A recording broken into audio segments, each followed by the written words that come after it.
Nous terminons aujourd'hui notre petite série sur les 3 anciens hommes d'église devenus des hommes d'État et nous allons donc parler de celui qui a été par 2 fois président de la République d'Haïti, Jean-Bertrand Aristide.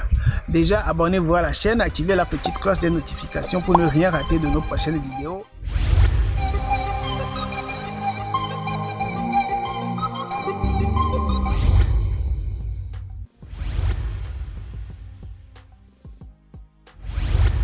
Jean-Bertrand Aristide est né en Haïti en juillet 1953. À peine 3 mois après sa naissance, son père décède. Cela ne va pourtant pas l'empêcher d'entrer à l'école, puis au séminaire en République dominicaine voisine. En 1982, il est ordonné prêtre. Ses sermons virulents contre la mauvaise gouvernance et la corruption endémique dans son pays, dans laquelle se vautrent les élites politiques, vont le rendre très populaire au sein de la population. Pourtant, cette popularité ne va pas sans danger et sans risque. Il recevra beaucoup de menaces de mort et même sera victime de plusieurs tentatives d'assassinat qui vont miraculeusement échouer. Cela va renforcer son image d'envoyé de Dieu pour sauver le peuple. Les pressions sont naturellement très fortes et il quitte les ordres. En décembre 1990, il se porte candidat à l'élection présidentielle. Au terme de cette élection, Jean-Bertrand Aristide sera brillamment élu.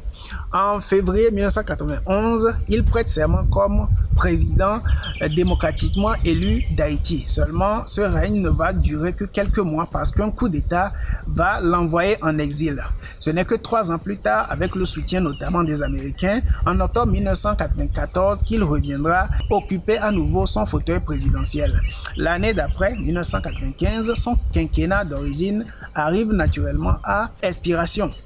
Malgré le fait qu'il n'ait pu gouverner que 2 ans sur les 5 initialement prévus, il accepte sous pression de laisser le pouvoir et de ne plus se représenter. En décembre 2000, pourtant, il reviendra sur le devant de la scène, se présente encore aux élections présidentielles qu'il remporte avec un score époustouflant. Il faut dire que Jean-Bertrand Aristide a toujours suscité tout plein de rêves, beaucoup d'espoir au sein de son peuple.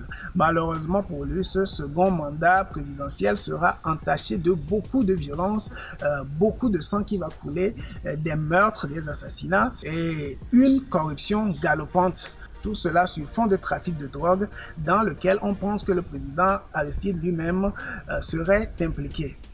Ainsi, en 2004, une rébellion va finir par l'emporter au mois de février et l'envoyer en exil en Afrique du Sud. Il n'a jamais donc su réconcilier et réaliser les rêves de son peuple d'Haïti.